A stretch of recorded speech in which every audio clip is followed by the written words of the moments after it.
Hello students, welcome to Vedanshi classes. हम पिछले video में जनसंख्या संरचना के अंतर्गत ग्रामीण जनसंख्या व नगरीय जनसंख्या का विश्लेषण पढ़ चुके थे। आज आपको लिंगानुपात के बारे में बताया जाएगा। जनसंख्या में स्त्री पुरुष की संख्या के अनुपात को लिंगानुपात कहते हैं। इसमें प्रति 1000 पुरुषों पर स्त्रियों की संख्या की गणना की जाती है। अर्थव्यवस्था और समाज के विकास में यह अनुपात एक महत्वपूर्ण कारक है। लिंगानुपात ज्ञात करने का गणितीय सूत्र कुल स्त्रियों की जनसंख्या बटे कुल पुरुषों की जनसंख्या इंटू 1000 है।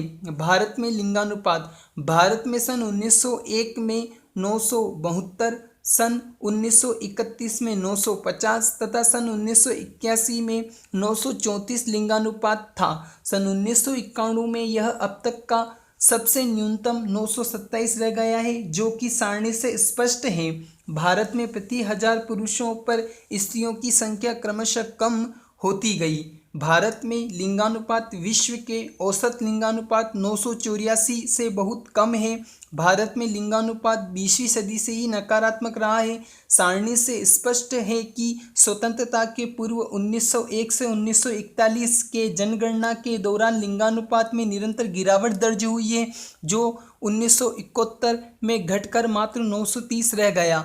सन 2011 की जनगणना में जनगणना वर्ष 2001 की अपेक्षा 7 अंकों की वृद्धि के साथ देश में लिंगानुपात 940 दर्ज हुआ है। लिंगानुपात का कम होना कई सामाजिक समस्याओं का कारण बनता है। भारत में प्राय सभी विकसित देशों की तुलना में स्त्रियों की संख्या कम है। इसका प्रमुख कारण बालिकाओं की अपेक्षा बालकों को प्राथमिकता देना, बाल विवाह, स्त्रियों का निम्न सामाजिक स्तर एवं सामाजिक कार्यों में पुरुषों की प्रधानता आदि प्रमुख कारण स्त्रियों की संख्या में कमी के लिए विशेष रूप से उत्तरदायी है। राज्य स्तर पर लिंगानुपात सन 2011 की जनगणना के अनुसार भारत का औसत लिंगानुपात 940 है। इसके द्वारा एक औसत स्थिति का आकलन होता है, परंतु एक राज्य से दूसरे राज्य में लिंगानुपात में बहुत विषमताएं दिखाई देती हैं।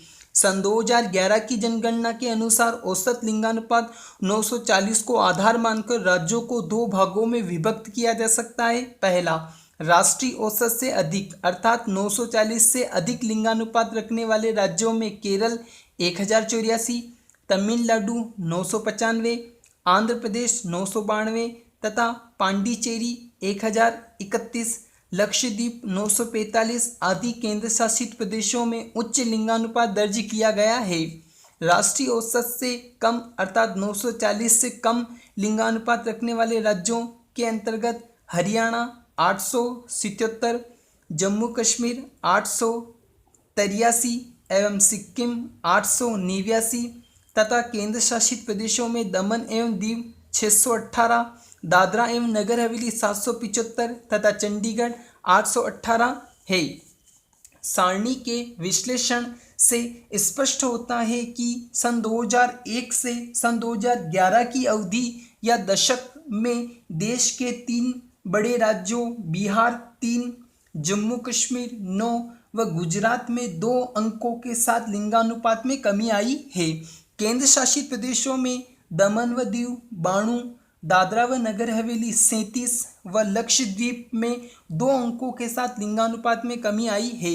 लिंगानुपात में सर्वाधिक गिरावट दमन व दीव में 92 अंक दर्ज हुई है। एक दशक में सर्वाधिक वृद्धि मिजोरम में 40 अंक व सबसे कम वृद्धि उत्तराखंड में 1 दर्ज हुई है। राष्ट्रीय राजधानी क्षेत्र दिल्ली में भी लिंगानुपात में वृद्धि लगभग 45 दर्ज हुई है। भारत में लिंगानुपात कम होने के कारण बालिकाओं की अपेक्षा बालकों को प्राथमिकता देना, भारत में अनेक सामाजिक, आर्थिक एवं धार्मिक कारणों से लड़कों को वरीयता दी जाती रही है। पुत्र की इच्छा के कारण जन्म से पूर्व ही लिंग जांच करवाकर कन्या भ्रूण की हत्या करना प्रमुख कारण रहा है। बाल विवाह के कारण प्रसव काल में मृत्यु दूसरा कारण। भारत में बाल विवाह के कारण बहुत सी बालिकाओं का कम उम्र में ही मातृत्व भार तथा दाम्पत्य जीवन में संतानोत्पत्ति के कारण स्वास्थ्य बिगड़ जाता है। असामयिक मृत्यु से स्त्रियों की संख्या में कमी आती है। स्त्रियों की आर्थिक स्वतंत्रता तीसरा कारण। भारत में स्त्रियां आर्थिक दृष्टि से पुरुषों पर निर्भर रहती है। उनको गरीबी में आर्थिक संकटों से जूझना, चिंताग्रस्त रहना और अपर्याप्त स्वास्थ्य एवं चिकित्सा के अभाव में कम अवस्था में मृत्यु हो जाने के कारण स्त्रियों की संख्या घट रही है। बालिका शिक्षा का अभाव। देश में बालिका शिक्षा की कमी के कारण वे आर्थिक रूप से आत्मनिर्भर नहीं हैं, अपने स्वयं के साथ हुई मानसिक, शारीरिक व सामाजिक अन्याय के प्रतिरोध नहीं कर सकती हैं। बढ़ता नगरीकरण। नगरीकरण की प्रवृत्ति से ग्रामीण व नगरीय दोनों क्षेत्रों में लिंगानुपात बिगड़ रहा है। धन्यवाद।